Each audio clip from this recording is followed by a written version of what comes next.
এ দুনিয়া ছেড়ে চলে যা কি দিন। যুবক ভাইরা কণ্ঠ খোলো আজকে। এ দুনিয়া ছেড়ে একদিন মায়ারি বাঁধন ভেঙে যাবে, একদিন মায়ারি বাঁধন ভেঙে যাবে, একদিন আসব না আমি আর এ ভুবনে কোনোদিন, আসব না এ ভুবনে কোনোদিন, এ দুনিয়া ছেড়ে চলে যাবে একদিন মায়ারি বাঁধন ভেঙে যাবে একদিন। এই তো বাড়ি গাড়ি ক্ষমতা সবই চলে যাব আমি পড়ে রবে সবই। এই যে বাড়ি গাড়ি ক্ষমতা সবই চলে যাব আমি পড়ে রবে সবই। দুনিয়ার মায়া সব अब পরে রবে একদিন, এ দুনিয়া ছেড়ে চলে যাব একদিন মায়ারি বাঁধন ভেঙে যাবে একদিন। আসব না আমি আর আসব না এ ভুবনে কোনোদিন, এ দুনিয়া ছেড়ে চলে যাবে একদিন মায়ারি বাঁধন ভেঙে যাবে। মায়ার বাঁধন মায়ার বাঁধন একদিন ভেঙে যাবে। হাজার হাজার মানুষ আমি মরে গেলে আমার বাড়িতে যাবে না, এই মায়ের বাঁধন ভেঙে টুকরা টুকরা হয়ে যাবে। আমি কবরে গেলে আমার মোবাইলে কিন্তু আর ফোন আসবে না। এখন বলবেন হুজুর কেমনে জানেন? আরে আমার মোবাইল নাম্বার অনেকের সেভ আছে, তারা দুনিয়াতে নাই, কিন্তু আমি কোনোদিন ওই নাম্বার আর ফোন দেই নাই।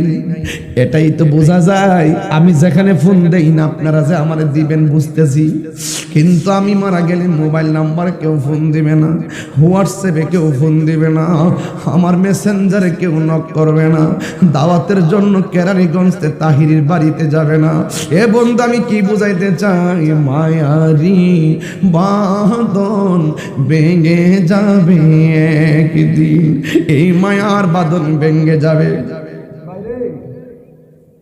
আমি দেখলাম আইসা এই মাহফিলটা 22তম মাহফিল, 22তম, প্রায় 19 বছর তো এই মাহফিলে আমার বড় ভাই আল্লামা হাফেজ ওয়ালিউল্লাহ আশিকি হুজুরে আসছে। এই মাহফিল এটা না, এই মাহফিলের মধ্যে আসছে। আজকেও দিনের বেলা আমার হুজুরের মাহফিল ছিল শরীয়তপুরে, ওখান থেকে আমি প্রোগ্রাম করে এখানে এসেছি। হুজুরের এলাকায় মাহফিল ছিল, আমার হুজুরে বলছে এই মাহফিলটা 17 বছর না 19 বছর ধরে হুজুরে আসছিল। ও বন্ধুরি, এই বছরগুলা চলে গেছে, এই 22টা বছরের ভিতরে আমার বাজারের সাথে বহুত মানুষ বন্ধু ছিল, এখন দুনিয়াতে নাই। এই বাজারের সাথে অনেক মানুষের দুনিয়া ছিল, এখন নাই। ঠিক নি রে বাবা? কত মানুষের জানাজা আপনারা পড়েছেন, কিন্তু ঠিকই আমরা এসে নবরঙ্গের মানুষ দেখতেছি বাচ্চা থেকে, কিন্তু ওরা কবরের ভিতরে ওরা যে আমরা সাইরা চইলা গেছে, ওই কবরে সুখে কিনা দুঃখে আছে আমরা জানি না, এরা সুখে কিনা দুঃখে আছে আমরা জানি না। এই দুনিয়ার মানুষ বড় স্বার্থপর, 1 ইঞ্চি ব্যথার ভাগ তোমার নিবে না, তোমার মরণের কষ্টের ভাগ কেউ নিবে না, তোমার কবর আযাবের ভাগ তোমার কেউ নিবে না। এই জন্য আমার নবী বলেন বেনামাজির কবরে যে চাপা মারবে, কিন্তু কবরের কষ্টের ভাগ পৃথিবীর কেউ নিবে না। ওই লোকটা যে বেনামাজির জন্য কবরে শাস্তি পাইতেছে, বাড়ির মানুষের কোনো খবর নাই, অথচ লোকটার রেখে যাওয়া সম্পদ ভাগ করে নেওয়ার জন্য মানুষের কোনো অভাব নাই। এই জন্য আমার নবী বলে 2 পাশের মাটিগুলো এমন ভাবে চাপা দিবে একদম তোমার গোড়া বানাইয়া ফেলাইব। আল্লাহর হাবিব বলে এই কবরের মানুষটা এমন জোরে একটা চিৎকার মারবো, বাঁচাও বাঁচাও বাঁচাও করে কান্না করবে। দুনিয়ার কোনো মানুষ কান্নার আওয়াজ শুনবে না, গরু ছাগল চতুষ পর্যন্ত কবরের আযাব শুনবে। এই জন্য যুবক ভাইয়েরা আমার, এই মুহূর্তে যদি দক্ষিণ কেরানীগঞ্জ বাগুরে যদি বাগুর আলিয়াপাড়ায় যদি ঘরে আগুন লাগে, মানুষ নিবাইতে না পারলে ফায়ার সার্ভিসে আসবে আগুন নিবাইবার জন্য। ও বন্ধুরি, কিন্তু খবরদার, ঘরের পাশে কবরস্থান আছে, ওই কবরের ভিতরে মানুষটা সুখী কিনা দুঃখী আছে, এই ভাগ নেওয়ার ক্ষমতা পৃথিবীর কাহারও নাই।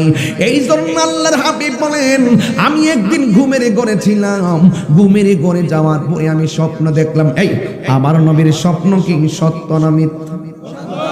আরো জোরে বলেন, সত্য না মিথ্যা? আমার নবী, আপনার নবী স্বপ্নে দেখলেন জিব্রাইল আলাইহিস সালাম নবীর কাছে আসলেন। জবানটা খুইলা কোন ফেরেশতা আসলেন? জিব্রাইলের ডানা হলো 600। জিব্রাইলের ডানা কয় শত? এই ছোট্ট পোলাপান শিখো, জিব্রাইল সাল্লামের ডানা কয় শত? একটা ডানা যদি বিছায়া দেয় সারাটা পৃথিবী গালিচা হয়ে যাবে, এমন 600 ডানা লইয়া জিব্রাইলে উড়াল দে। চোখের পলক যতটুকু, একটা কদম ততটুকু। ওই জিব্রাইল আলাইহিস সালাম আমার নবীর ঘুমের ঘরে আসছেন। আয়েশা আমার নবীর হাত মোবারকের মধ্যে ধরলেন, দইরা বললেন, ও নবী গো, আপনি একটু সামনে চলেন।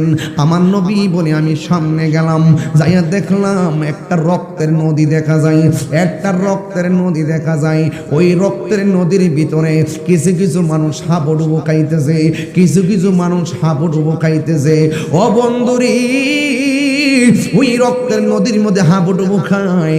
ইন দি মিন টাইমে রাসূল জিজ্ঞাসা করে, ও জিবরাইল, এই লোকগুলাকে রক্তের নদীর মধ্যে হাবুডুবু খাইতেছে আল্লাহু আকবার কইতেন না মিয়া?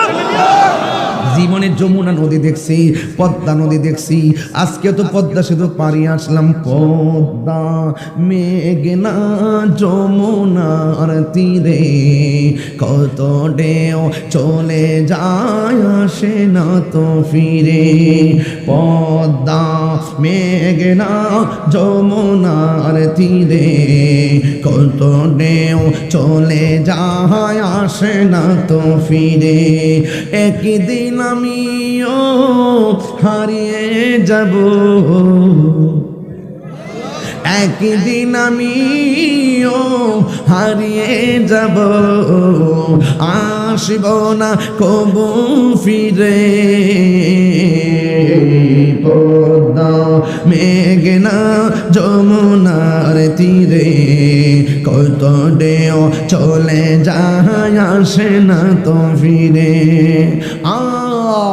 ইন দি মিন টাইমে আমার নবী, আপনার নবী কি বলবো রে বাজান? আমার নবী বলে, ও জিবরাইল, এই সমস্ত মানুষগুলোকে যারা রক্তের নদীর মধ্যে হাবুডুবু খাইতেছে, আরে দুনিয়ার পার আগুন যত গরম, ওই রক্তের নদীটা তার চাইতে 70 গুণ গরম। আল্লাহু আকবার কান। এই নদীর মধ্যে মানুষগুলো হাবুডুবু খাইয়া কোন রকম ভাবে কিনারে আসে, আর কিনারের উপরে একটা ফেরেশতা আছে। এই ফেরেশতাগুলো বড় পাথর নিয়ে দাঁড়ায় রয়েছে। ওই রক্তের নদী দিয়ে হাবুডুবু খাইয়া কিনারে যখন ভিড়ে, ওই মুহূর্তে পাথর দিয়া তারে আবার ডিল মারে, মাথাগুলা সেচ্চা তারে আবার মাঝখানে নিয়ে ফেলাই। এইভাবে হাজার চেষ্টা করে কিনারে ভিড়তে পারে না। আযাবের পরে শুধু আযাব, আযাবের পরে শুধু আযাব। আল্লাহর হাবিব ডাক, আল্লাহু আকবার জোরে হবে, আল্লাহর হাবিব ডাক দিয়া কই, জিবরাইল গো,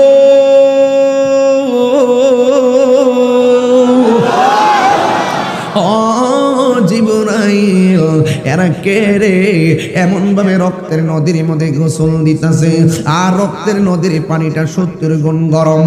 আবার ফেরেশতা তার মাথা গোলা ভাঙতেছে। এই লোকগুলা কেডা রে? জিবরাইল আলাইহিস সালাম কই, নবী ও মায়ের নবী, এই লোকগুলাকে জানেননি? এই লোকগুলা হলো যারা দুনিয়ার জমিনে হারাম খাইছে, সুদ খাইছে, ঘুষ খাইছে। এই সুদখোর আমাদের কেরানীগঞ্জে আছে না নাই? একটা গান গাইতাম রে বাজান, কষ্ট নিয়ে না, বিরহের বেলায় গানটা গেলে কেউ হাসবেন না। লাই গেলাই কার্য নষ্ট রে। চুপ থাকেন। পুরুষ নষ্ট হাটে খারাপ রাস্তায় গাড়ি নষ্ট, নারী নষ্ট, ফুসকুট, মহিলার আছে না? তাহলে ঠিক আছে। হেলাই হেলাই কার্য নষ্ট রে। ফুতের রুজি খাওয়ান সোজা না। ফুতের রুজি খাওয়ান লাগলে আগে ফুতের মতো বানান লাগে।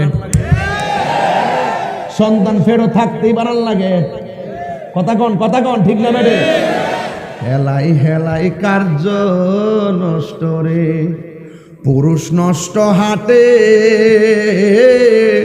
খারাপ রাস্তায় গাড়ি নষ্ট, নারী নষ্ট, পুষ্কুনি খোলা ঘাটে রে। হেলাই হেলাই কার্য নষ্ট রে। এ মাইক আরেকটু মশলা দে। 500 রোটে পয়সা নষ্ট, যুবক নষ্ট মদে, কুসমাজে গেরাম নষ্ট, খাদক নষ্ট সুদে।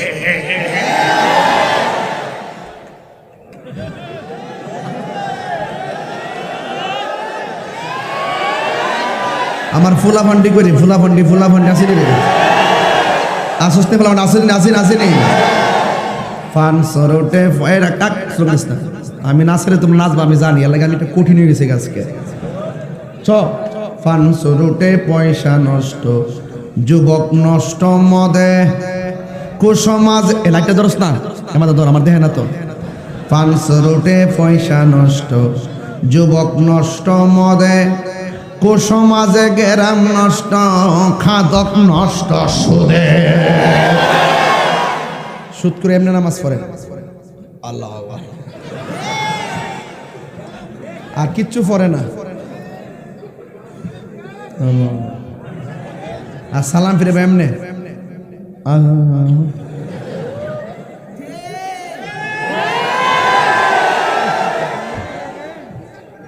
বাপ নমস্কার।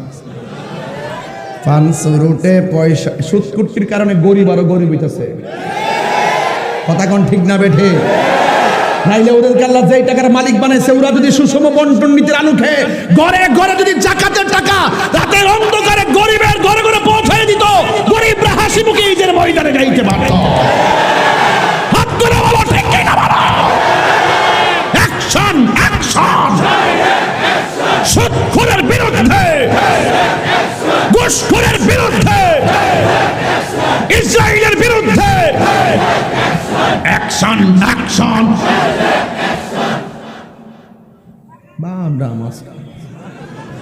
হারামখোরের সাথে কোনো সম্পর্ক, হারামখোরের সাথে সম্পর্ক তোমরা যদি ঠিক থাকো, আমার কেরানীগঞ্জের ফুলাবান যদি ঠিক থাকে, তাইলে কোনো সুদখোর সমাজের নেতা হতে পারবে না, কোনো সুদখোর মসজিদের ইমাম হতে পারবে না, কোনো সুদখোর মসজিদের খতিব হতে পারবে না। ঠিক কি না বলেন?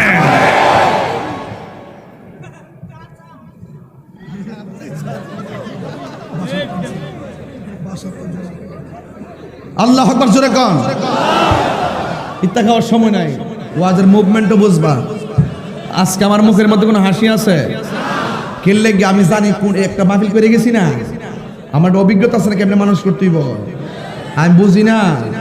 22 বছর ওয়াজের বয়স, 22 বছর এই মাহফিলের বয়স, মাথা বছরে কর 22 মিল লাগে জায়গা, মারহাবা জোরে কর। আবার কইতাম নি কথাটা, 500 রোটে পয়সা নষ্ট,